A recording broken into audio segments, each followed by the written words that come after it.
I love you, bitch. Oh my god. I ain't gonna never stop loving you, bitch.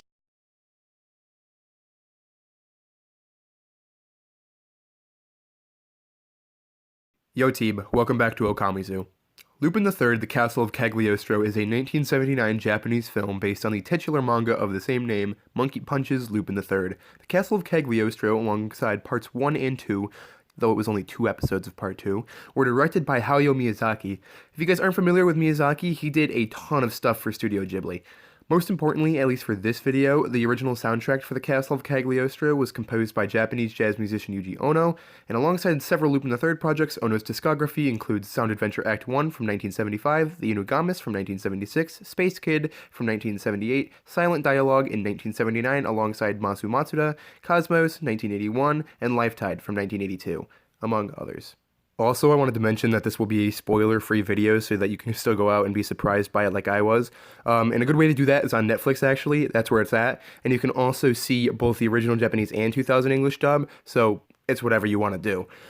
This video is going to be a list of my 5 favorite The Castle of Cagliostro tracks, and I'm going to go over the format briefly before we hop in. So, a small animation listing the number of the pick will be followed by an explanation and a brief listening session of the pick, and all the while, the pick will be played alongside its reveal. Now that that's out of the way, let's get into it. Yo guys, really quick before we hop into the video part 2 here, I just wanted to apologize for going on hiatus this past week. This video was, I believe, supposed to come out at the beginning of last week, if not the week before, and I'm sorry that it didn't. I've been so bogged down with just stress and anxiety and everything from, like, everything that's going on. I stopped working on the video, and I only started picking it back up now. Things are going all right now, but there was a period of time in which I was dealing with a lot of personal stuff. I was getting bogged down with schoolwork, anxiety, and stress from marching band. Didn't get my job because, you know, I'm not good enough to be a burger slave without a picture on a card. So a lot of things are falling into place now. I've just had my first marching band competition. It went great. We did really good. We've got a lot of work going on in the classroom, but I'm getting things done and I'm getting things together. I've sorted out the problems in my personal life, and I'm pretty much just ready to tackle everything now. But I wasn't before, and I'm sorry that I just kind of disappeared and stopped doing stuff. If you've kept up with both my YouTube and my Wattpad, you'll notice that I haven't been updating Irrevocable Incandescence or the D&D stories anyway. So it's affected all aspects of my life, and I'm really, really sorry about that, guys. But I'm back again, and I will be going through this video, no holds barred. I'll be done with it by the end of the night, so you can hopefully expect it today the 26th, if not tomorrow the 27th. Thanks again, guys. Rolling on in at number 5, we have track 05, A Riddle of Underground Waterworks. This track opens up with a mysterious tone, but it quickly evolves into a more exciting track, emphasizing the danger of the mission our hero is on, all the while relaxing wind instruments fill us with just excitement, and it further develops the initial ambiguity of the track's opening. And just at the end, when the curious nature of the track begins to fade from our minds as we've gotten used to it, it revs back up in this really small and anxiety-inducing burst, before ending completely. All around, it's a really solid track, and I chose it as my favorite creepy track from the OST, as I figured I should have at least one. I don't think it's the creepiest of all the tracks, but it's my favorite one.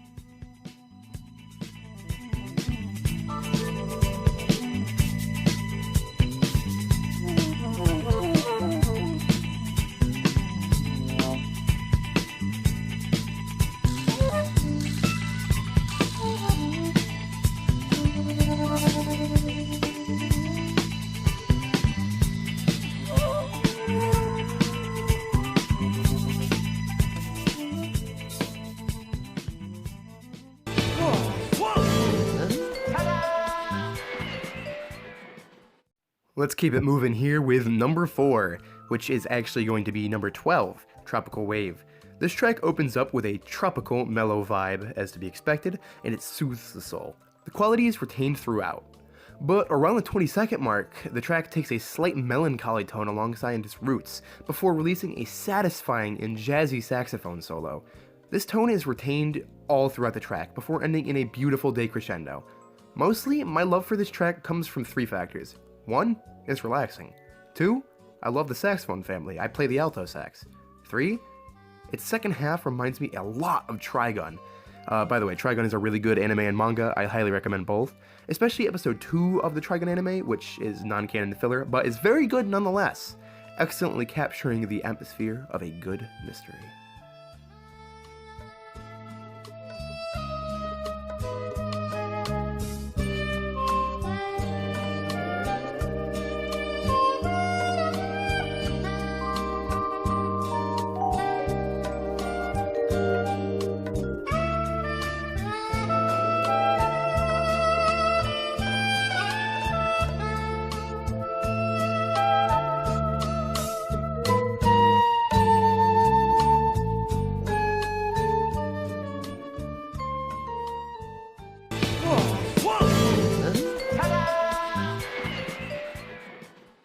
Next up in third, we have 01, Towards the Patrol Line.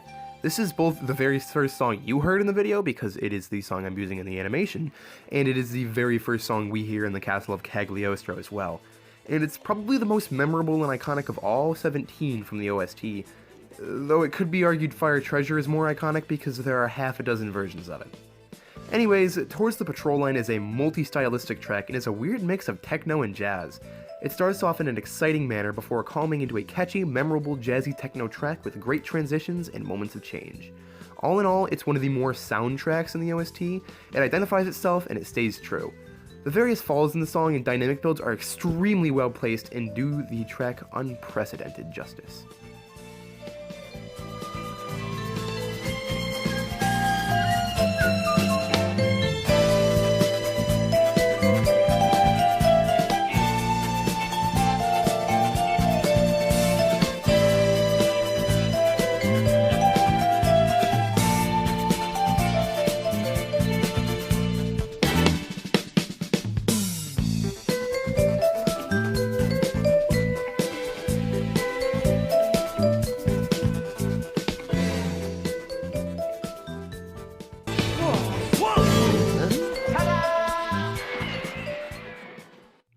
Falling in at the big 02 is 09, You Are Like Breeze. You Are Like Breeze, even more so than Tropical Wave, is the most chill, down-to-earth track in the entire OST. It, like most of its comrades, is a jazz piece, but this one consists of mostly mallet and guitar. But the occasional wind instrument, which I believe is a flute, could be a pan flute, could be whatever the fuck, not very good with this. But it rolls in, and it solos over top for a great combo that soothes the soul. It's a very soothing melody. All in all, this song is meant to relax and let cares wash away. It is a very unchanging tone like 01, and its occasional shift and addition of other instruments is very clever and pleasing. The sudden change of the norm towards the end of the track, along with its peculiar ending, solidify this track as one of the best.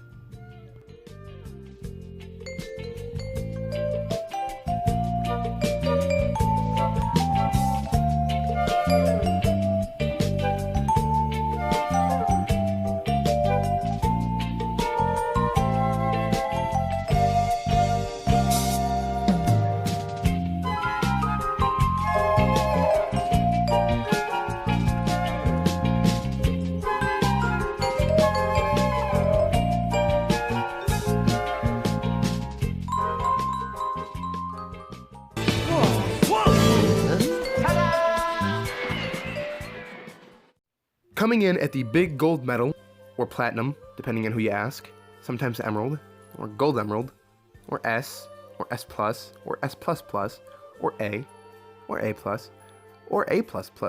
You know what? Forget it. Coming in at first place is 08, Fire Treasure. Hands down, the most beautiful, best instrumentation usage track in the entire OST. One of the best I've ever heard of its style, even outside Ono's work. This is the only vocal track in the OST, and it serves as the movie's introduction. The song manages to be the most upbeat and beautiful version of Fire Treasure.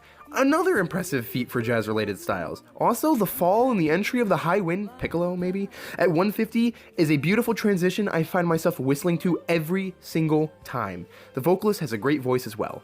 I mean, I'm generally more inclined towards deeper voiced female vocalists in this style to begin with, and this is especially true for Japanese music. Again, this track is just beautiful. The instrumentation, as mentioned before, is very solid. It excellently supports the vocalist and sounds beautiful all on its own. In all honesty, this is probably one of the best tracks from any anime-related property I've ever heard.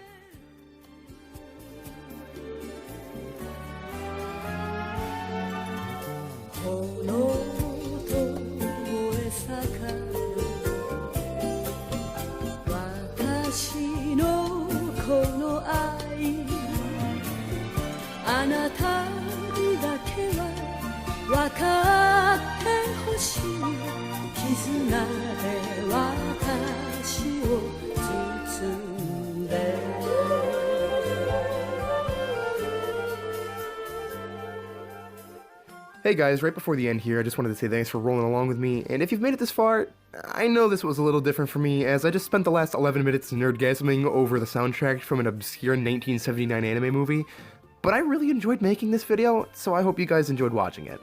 I'll catch you guys in the next one. Okamizu, signing out.